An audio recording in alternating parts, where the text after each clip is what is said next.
Cordial saludo, estimados amigos, un placer acompañarlos nuevamente en este espacio de estudio de las señales de la segunda venida de nuestro Señor Jesucristo.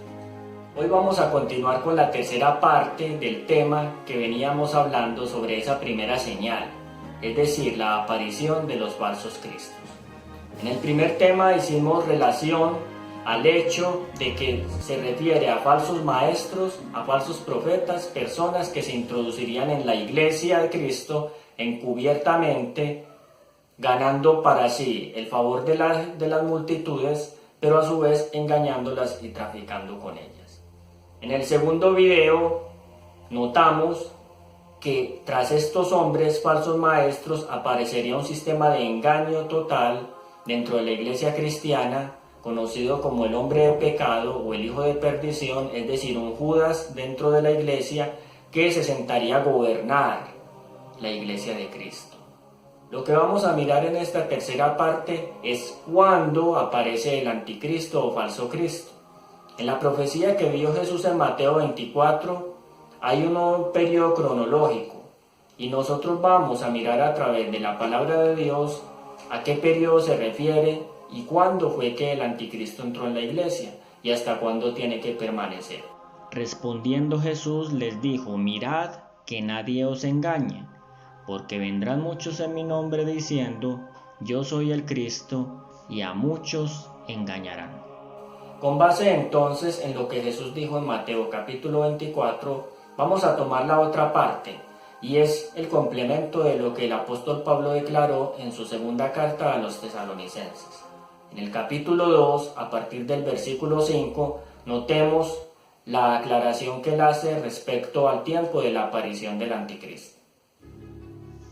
¿No os acordáis que cuando yo estaba todavía con vosotros os decía esto? Y ahora vosotros sabéis lo que lo detiene, a fin de que a su debido tiempo se manifieste, porque ya está en acción el misterio de la iniquidad, solo que hay quien al presente lo detiene, hasta que él a su vez sea quitado de en medio, y entonces se manifestará aquel inicuo a quien el Señor matará con el espíritu de su boca y destruirá con el resplandor de su venida. Según esta declaración del apóstol Pablo, había un poder que estaba deteniendo la aparición del anticristo en sus días. Ahora, para poder identificar ese poder que detiene al anticristo en su aparición, tenemos que ir a la historia y a la profecía del libro de Daniel. El poder gobernante en el tiempo del apóstol Pablo era el Imperio Romano.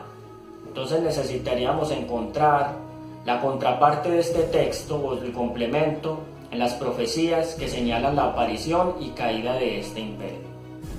Vamos a mirar en el libro de Daniel capítulo 7, que hace referencia a la sucesiva aparición, ascenso y caída de 4 imperios mundiales que controlarían la política del mundo durante un periodo de tiempo, y así podremos relacionar los dos textos e identificar el anticristo descrito en las palabras de Jesús y en las del apóstol Pablo.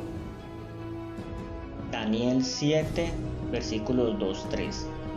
Daniel dijo: vi en mi visión de noche que los 4 grandes vientos del cielo agitaban el gran mar, y 4 grandes bestias diferentes una de la otra subían del mar.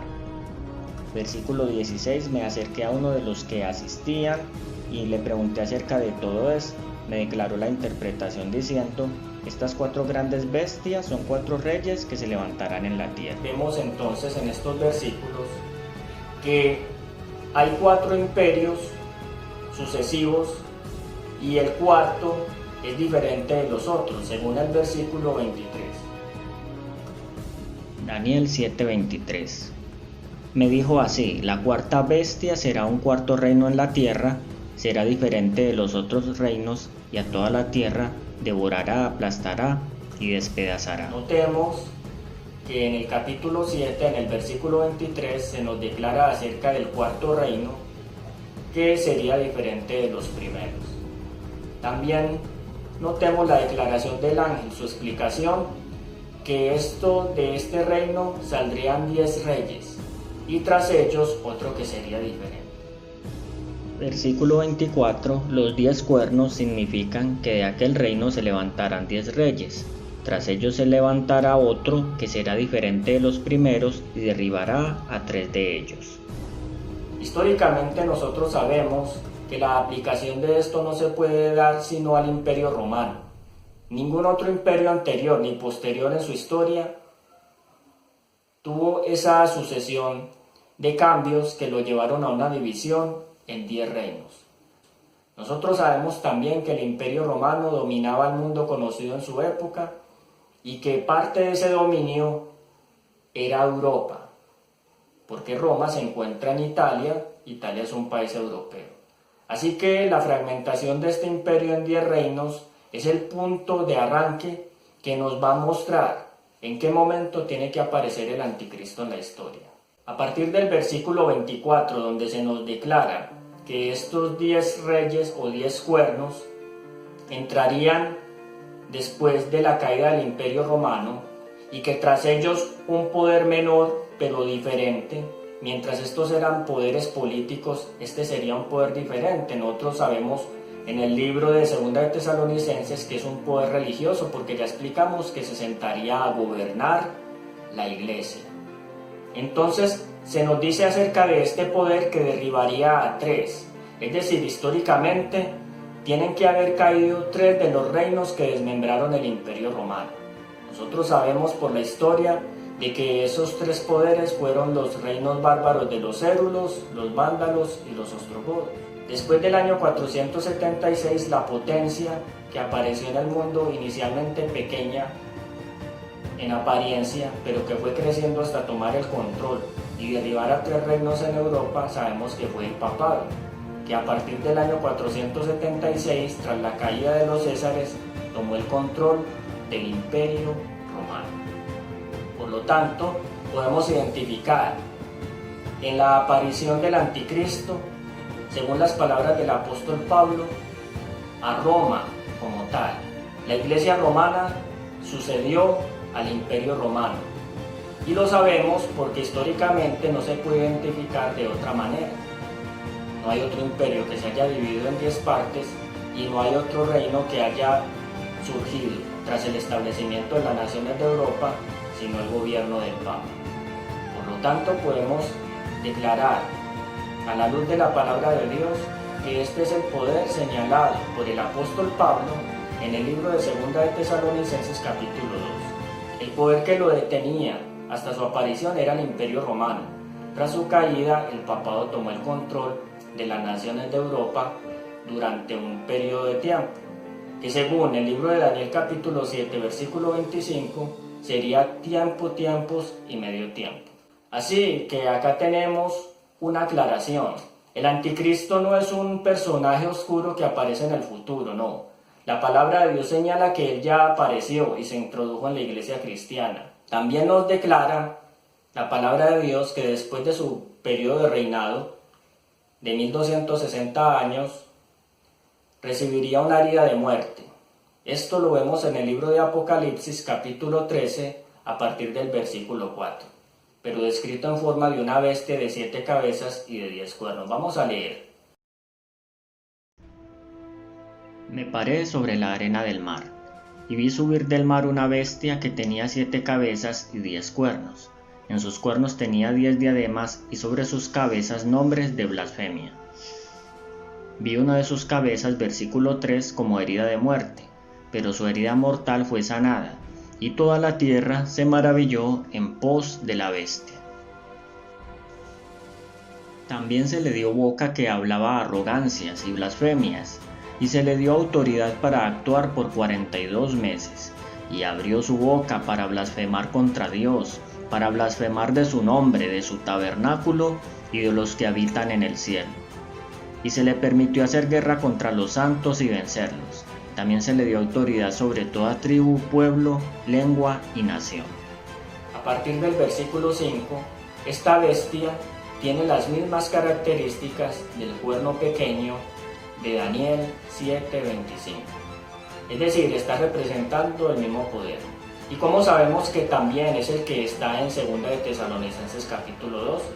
Pues notemos que en Daniel 7:25 dice que este poder blasfema contra Dios. En Apocalipsis 13 dice que está lleno de nombres de blasfemia. Y en 2 de Tesalonicenses dice que este poder se opone contra Dios, se exalta sobre él y se coloca en el templo de Dios como Dios, haciéndose pasar por Dios. Según el libro de Juan capítulo 10, vamos a notar e identificar qué es a lo que se refiere la Biblia cuando habla de blasfemia. Le respondieron los judíos diciendo: por buena obra no te apedreamos, sino por la blasfemia, porque tú siendo hombre te haces Dios. Los judíos le aclaran a Jesús que ellos lo quieren apedrear porque él siendo hombre se hace Dios, blasfemando. Así podemos concluir que en la Biblia blasfemar es, siendo hombre, tratar de colocarse en lugar de Dios o hacerse pasar por Dios. Entonces, 2 Tesalonicenses 2, el hombre de pecado es un poder blasfemo. Apocalipsis 13, la bestia es un poder lleno de blasfemias. Y el libro de Daniel capítulo 7, versículo 25, el cuerno pequeño blasfema contra Dios. Es decir, se coloca en el lugar de Dios, lo sustituye, se disfraza de Dios y busca que lo adoren. Así que acá podemos identificar la principal característica a través de estos textos que nos muestra que este poder romano, luego de su surgimiento y ascenso, se colocaría, se opondría a Dios, perseguiría a su pueblo, a los santos del Altísimo, y luego miraremos qué significa que pensaría en cambiar la ley.